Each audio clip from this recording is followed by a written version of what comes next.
Bienvenue dans ce second épisode de La Joie de la semaine, votre podcast hebdomadaire sur les nouvelles qui ont fait vibrer l'écosystème entrepreneurial tech. On change l'ordre cette semaine pour le deuxième épisode. On va commencer par les occasions à ne pas manquer. Ben oui, parce que même si on essaie de garder une formule régulière, c'est moi qui anime le show. Je peux faire ce que je veux avec le show et j'ai décidé cette semaine de changer l'ordre un petit peu au vu de commentaires de certains des auditeurs. Donc, les opportunités à ne pas manquer, on va parler notamment des événements à axer sur la santé mentale et également d'autres opportunités à venir. On va continuer dans le second bloc sur les nouvelles, les choses qui ont fait vibrer la semaine en entrepreneuriat technologique au Québec. Et pour terminer, mon commentaire, et cette fois-ci, le commentaire éditorial sera sur le retail, le commerce électronique et le commerce physique et les changements qui ont lieu actuellement. Je m'appelle Guillaume Lajoie et en direct du studio de Startup Fest à Axé, vous écoutez La Joie de la semaine, ma chronique du moment sur la tech au Québec. Comme je vous l'ai dit, on commence cet épisode par le segment prospectif, donc ce qui s'en vient. Dites-moi d'ailleurs ce que vous cherchez dans ce podcast, ce que vous voulez partager également. Écrivez-moi à nouvelle@lajoiedelasemaine.com. Vous allez voir l'adresse va s'afficher si vous écoutez en vidéo juste ici. Et écrivez-moi vos initiatives à partager que je pourrai vous dire dans le prochain épisode du podcast. Parmi les initiatives pour vous aider à bâtir votre entreprise et trouver des nouvelles idées, voici ce que j'ai trouvé pour vous. On va commencer même d'abord par quelques événements qui vous permettent de réseauter, de découvrir de nouvelles idées et même peut-être bâtir une équipe ou même peut-être trouver des investisseurs, qui sait.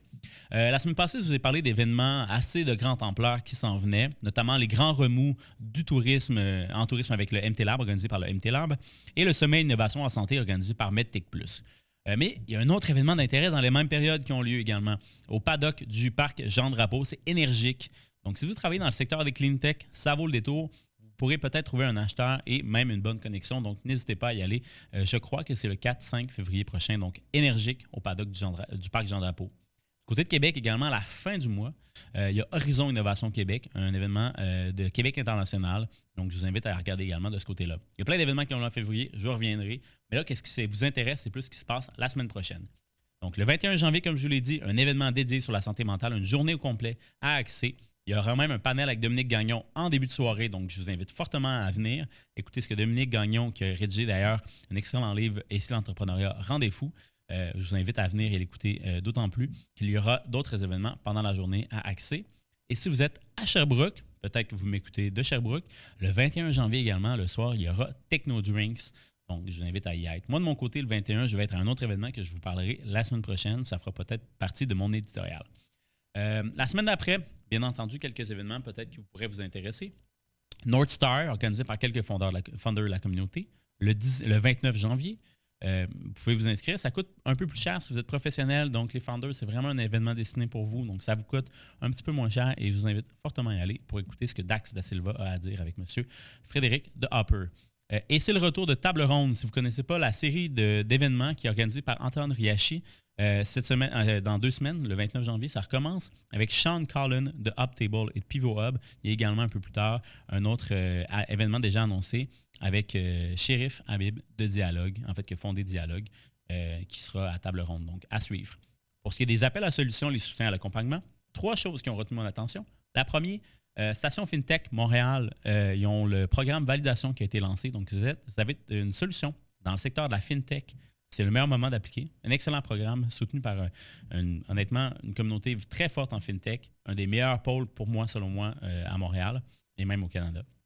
Les bourses Pierre Pellado, soutenues par Astérix, vous avez jusqu'au 13 février pour déposer votre candidature. Et honnêtement, ça vaut la peine. Ça fait, je pense, quasiment 30 ans que ça existe. C'est des gros montants en non dilutif. Donc, déposez votre candidature, ça vaut la peine. Et pour terminer, si vous visez l'espace, peut-être que vous avez des solutions pour le Space Tech. L'Agence spatiale canadienne a ouvert 3 opportunités de financement pour des activités de recherche et de développement. Des financements qui peuvent aller jusqu'à 1 million de dollars dans différentes tracks. Il y a 3 tracks, comme je vous l'ai dit.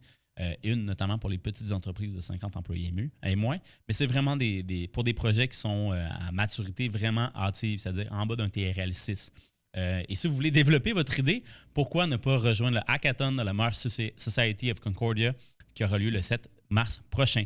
Donc, voici des opportunités, des événements pour vous si vous voulez développer votre solution. Et bien entendu, si vous avez un programme, une initiative pertinente à me partager, nouvelle@lajoiedelasemaine.com. Donc, voilà. Second bloc qui était, bien sûr, je vous le rappelle, la semaine dernière, notre premier bloc, les nouvelles de la semaine dernière.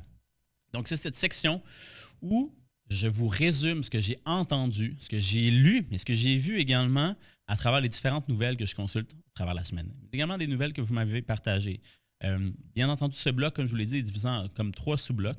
Premier bloc, startup, deuxième bloc, des coups de main et troisième, des nouvelles plus générales. Je vous laisse spéculer sur quoi je vais parler dans 3 minutes, sur les nouvelles plus générales. Mais les startups qui ont fait, selon moi, la une cette semaine, j'en ai 3. Donc, la première, c'est Ellie Health, qui était au CES la semaine dernière d'ailleurs, et qui a annoncé qu'elle allait déployer son testeur d'hormones maintenant pour tester le niveau de testostérone. Si vous ne connaissez pas Ellie, probablement vous le connaissez, mais la fondatrice, elle est très, très, très vocale.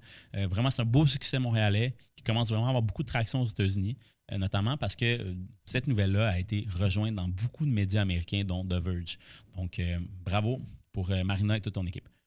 EcoTime, si vous connaissez peut-être EcoTime, qui est une solution pour traiter les eaux grises en circuit fermé, bien, EcoTime a eu beaucoup de visibilité à Calgary. Je ne sais pas si vous le savez, mais Calgary en ce moment vit des grands défis d'approvisionnement en eau potable dans la ville. Donc, EcoTime, avec sa solution, tombe pile poil. Donc, des entrevues à Radio-Canada, à la radio, à CBC. Donc, je vous partagerai les liens également. Puis EcoTime, d'ailleurs, fait partie d'un groupe de 8 entreprises dans le secteur de l'eau qui feront une vitrine technologique grâce à Ecotech Québec. On parle notamment de H2O Innovation, E2 Metrics, des entreprises qui auront un financement conséquent pour pouvoir faire leur vitrine. Donc, bravo à ces 8 entreprises-là.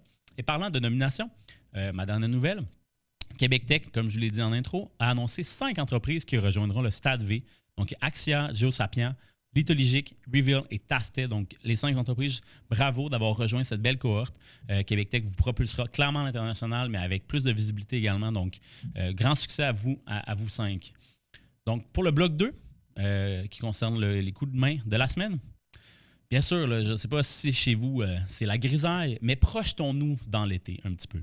Ça tombe bien parce que justement, je suis dans les bureaux de Startup Fest pour enregistrer ce podcast. Et bien sûr, vous me direz que je suis un peu biaisé parce qu'on fait ce podcast en collaboration avec Startup Fest. Mais la semaine dernière, il y avait justement la publication du manifeste la prochaine édition de Startup Fest qui aura lieu en juillet, du 8 au 10 juillet prochain. Les billets sont déjà disponibles en vente d'ailleurs. Et on parle d'atteindre l'âge de la maturité. On cite notamment Mintzberg dans ce manifeste. Mais je trouve ça très pertinent parce que justement, l'année dernière, si vous étiez à Startup Fest, on était rendu à une espèce de consolidation, un retour sur l'histoire. Mais je pense que ça, là, c'est important de se dire qu'une fois qu'on a passé un certain cap, là, il est temps d'aller se projeter plus loin. Puis c'est ce qu'on veut de nos entreprises. Fait que je suis très content d'entendre cette thématique-là pour Startup Fest. J'ai bien hâte de voir la programmation à suivre.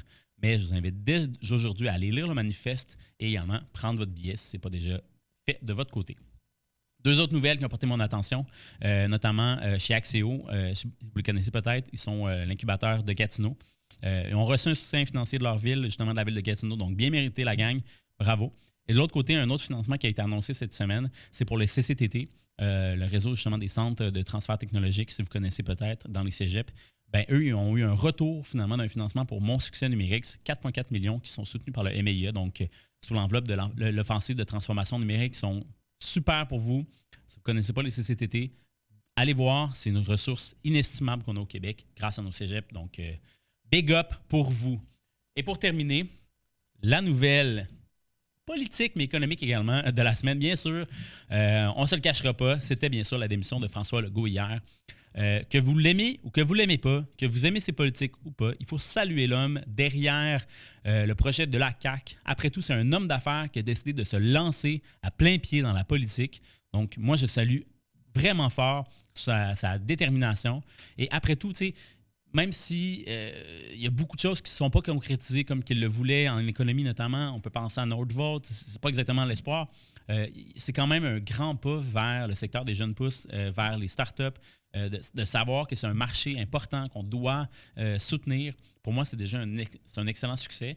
Et même au niveau des zones d'innovation, qui était le cœur de son projet économique, bien que plein de zones d'innovation qui n'ont pas réussi à décoller, même s'il y avait un effort très fort des communautés locales, je peux penser au maritime, à l'aluminium, à l'agriculture, ça reste que les 4 zones qui ont été nommées dans Quantique, en technologie numérique à Bromont, dans la vallée de la transition énergétique et également en aéronautique, aérospatiale. Ces 4 zones-là, c'est des secteurs névralgiques qui se différencient et qui font en sorte que le Québec économique peut progresser et se développer en profondeur. Donc, gros succès pour ça. Donc, moi, je salue sa détermination. Et je termine sur 2 autres nouvelles qui ont fait quand même, pour moi, je trouve, plus largement parler. En fait, c'est drôle parce que j'ai l'impression que ces 2 nouvelles-là, c'est comme une répétition. Il y a d'abord Shopify. Je ne sais pas si vous lisez le média de Logic, mais il a couvert cette nouvelle-là. Il y avait une promesse, eux, de donner 1 000 $ à tout employé qui allait avoir un nouvel enfant. C'est comme une façon de pouvoir bonifier un peu les régimes parentaux. Ils ont décidé de couper ça. Plus de 1 000 $ qui sont attribués, mais à la place, les nouveaux parents qui travaillent chez Shopify auront un cache-couche et un livre sur l'entrepreneuriat rédigé par Harvey Finkelstein. Donc, je ne sais pas qu'est-ce qui est le mieux. Je pense que personnellement, le 1 000 $ vaut plus, mais le livre n'est pas disponible dans les librairies. Fait qu'après, ça peut prendre une valeur inestimable. Ça me fait rire parce que déjà, au moins, c'est comme 2 trucs que les gens qui travaillent chez Shopify auront, alors que tous les Montréalais n'auront plus la boîte bébé. Je ne sais pas si vous connaissez l'initiative, ça fait depuis peut-être 3 ans ou 4 ans, je ne me trompe pas, que la Ville de Montréal envoyait une boîte qui était constituée de plein d'items pour les bébés, notamment des choses qui étaient faites spécifiquement pour la Ville de Montréal. Donc, ça, c'est coupé dans le dernier budget de la Ville de Montréal. C'est bien décevant. En fait, ce qui me déçoit le plus là-dedans, je ne sais pas si vous avez suivi un peu la saga, c'est que une entreprise lavalloise, bien sûr, Laval Represent, moi-même, Veille sur toi a entendu cette nouvelle-là dans les médias avant même de l'entendre d'un bouche d'un fonctionnaire de la Ville de Montréal. Je trouve ça très décevant parce que c'est une petite entreprise lavalloise qui faisait ces boîtes bébés-là. Et là, c'est un contrat important qu'elle n'a plus. Donc, si vous connaissez Veille sur toi, si jamais à Laval et vous avez des jeunes enfants, soutenez les entreprises locales. Veille sur toi, c'est une belle entreprise, donc je vous invite à y aller. Et pour terminer, une nouvelle que BetaKit nous a fait apprendre, c'est que Essence, la grande compagnie qui vaut même plusieurs milliards de dollars, ou en tout cas dernièrement, c'est ce qu'elle avait comme évaluation, les fondateurs vont pouvoir reprendre le contrôle de leur entreprise qui a fait face justement à ses créanciers dernièrement et même soumise à une vente de feu en août dernier pour balancer les comptes. On apprend que tout ça a été fait sans l'accord des fondateurs, donc vraiment très décevant. Mais moi, ce que je trouve vraiment satisfaisant, c'est que les fondateurs puissent reprendre leur entreprise pour pouvoir les amener ailleurs. C'est difficile des fois dans le retail, puis c'est justement ça que je vais faire pour terminer notre podcast aujourd'hui. Je vais terminer par un segment sur le retail. Parce que oui, il y a des grandes entreprises comme Essence qui arrivent avec un beau modèle d'affaires, qui arrivent à se différencier, à se positionner dans un marché très niche, c'est-à-dire le marché de luxe. Le défi qu'avait Essence également, c'est qu'ils se confrontaient à les tarifs qui étaient institués par les États-Unis, donc ils ne pouvaient pas livrer de la marchandise à plus de 800 $ sans être imposé des tarifs importants. Donc c'est sûr que ça l'a mis un peu en péril leur modèle d'affaires basé à Montréal. Ils ont dû probablement ouvrir des 3PL ou des succursales finalement de livraison un peu partout aux États-Unis. Ça reste que quand même le monde du retail, c'est un monde qui est immensément difficile, d'autant plus maintenant. En fait, depuis la COVID, depuis la pandémie, vous le savez très bien, là, ça vit une transition assez fulgurante. Je vous parle du retail cette semaine parce que j'ai lu beaucoup d'articles à ce sujet-là. C'était à New York, le NRF Retail's Big Show. J'ai des gens qui sont dans mon réseau LinkedIn qui sont dans le secteur du commerce du détail. Je vais faire différentes lignes de pensée autour de ça. Je n'ai pas de position particulièrement forte envers le détail et envers les commerces de détail. Moi, je trouve que c'est louable de vouloir partir des entreprises. Mais je vais vous donner un peu le portrait de qu'est-ce que moi j'entends, puisque je me dis, il y a clairement des défis non adressés, des choses qui pourraient se faire finalement au secteur de l'innovation. Récemment, d'ailleurs, je lisais ou j'entendais à la radio que Volume 10, une firme de conseil fondée par Félix-Antoine Gélicoeur, avait publié un papier sur le fait que à la Ville de Montréal, le centre-ville il y avait une très grande diminution du nombre de Montréalais qui y passaient. C'est 1,3 jours de moins qu'avant la pandémie, de nombre de Montréalais qui viennent au centre-ville.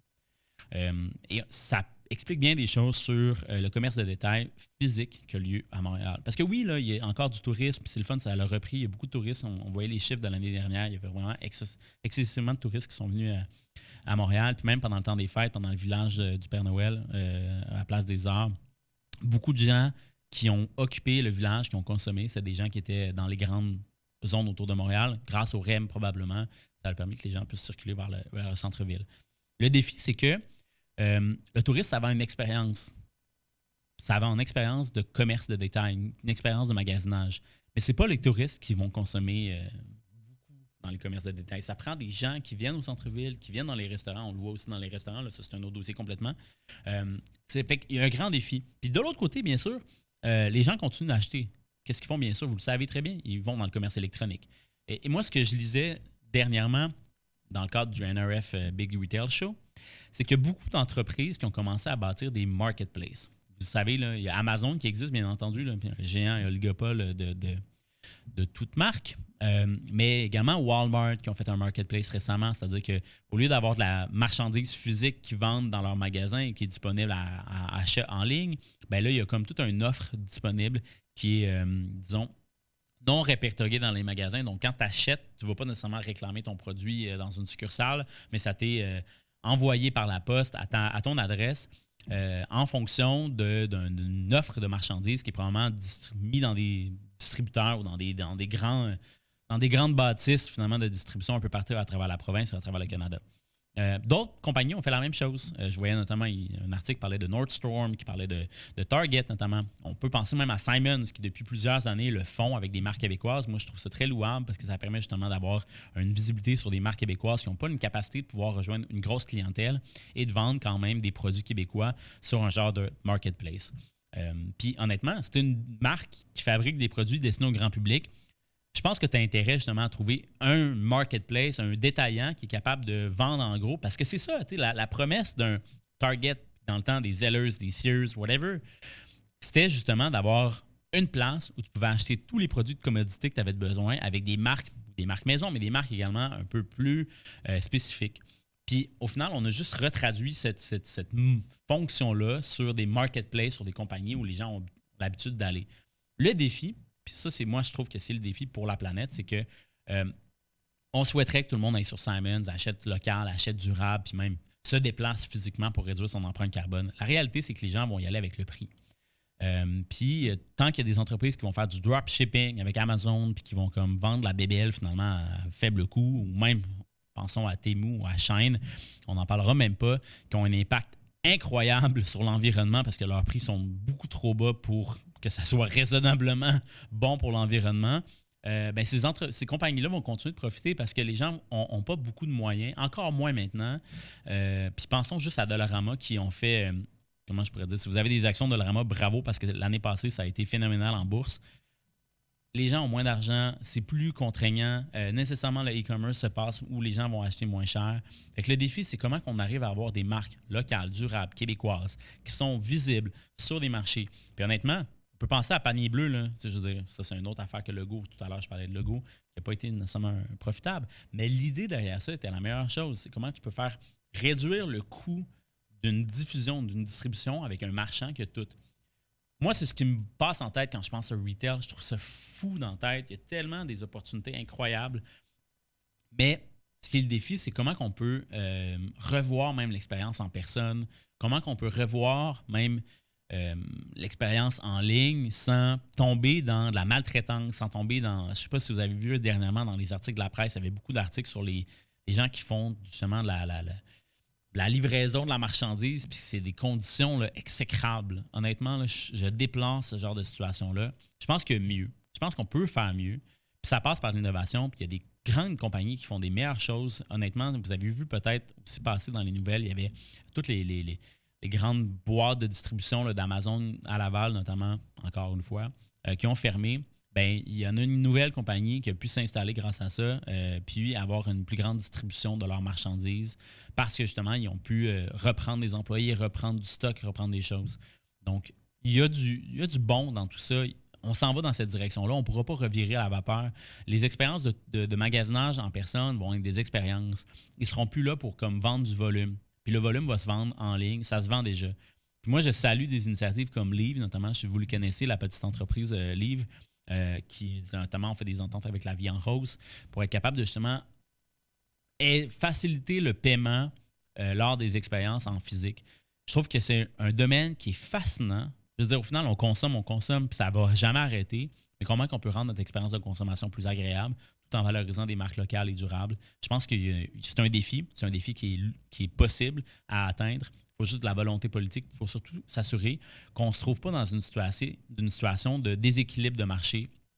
Juste à penser notamment, je lisais encore une fois un autre article sur qu'il y a des gens qui font des genres de ghost kitchen puis qui vendent ça sur Marketplace, mais qui se conforment aucunement à la MAPAC. Fait que nécessairement, ils ne payent pas tous les droits, ils ne payent pas les choses. C'est sûr qu'ils peuvent vendre moins cher, ils peuvent vendre directement, mais quand tu ne te conformes pas à la loi, dans un écosystème où justement on essaie de comme niveler un peu les règles du marché, ben à ce moment-là, c'est sûr que c'est qui paye le bout du bâton? Bien, c'est les restaurants qui essaient de livrer, qui essaient d'utiliser des applications qui leur saignent à la gorge comme Uber Eats. Bien, ça, c'est un grand défi. C'est qu'il y a une législation en place. On peut faire en sorte que nos marchands ici arrivent à avoir accès à leurs clients, mais il faut le faire. Puis il faut le faire en sorte que justement, ça décourage les gens qui vont juste choisir pour le prix. Bref, c'était ça mon éditorial. Le monde du retail, ça me fascine. Je trouve ça super intéressant. Ça croise plein de choses. Donc, si ça vous intéresse aussi, écrivez-moi. J'espère que ça vous a intéressé.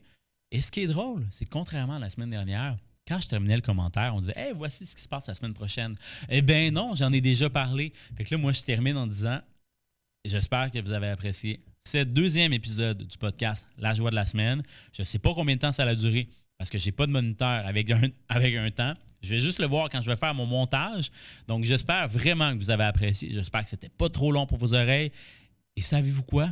On se revoit la semaine prochaine. Donc, bye!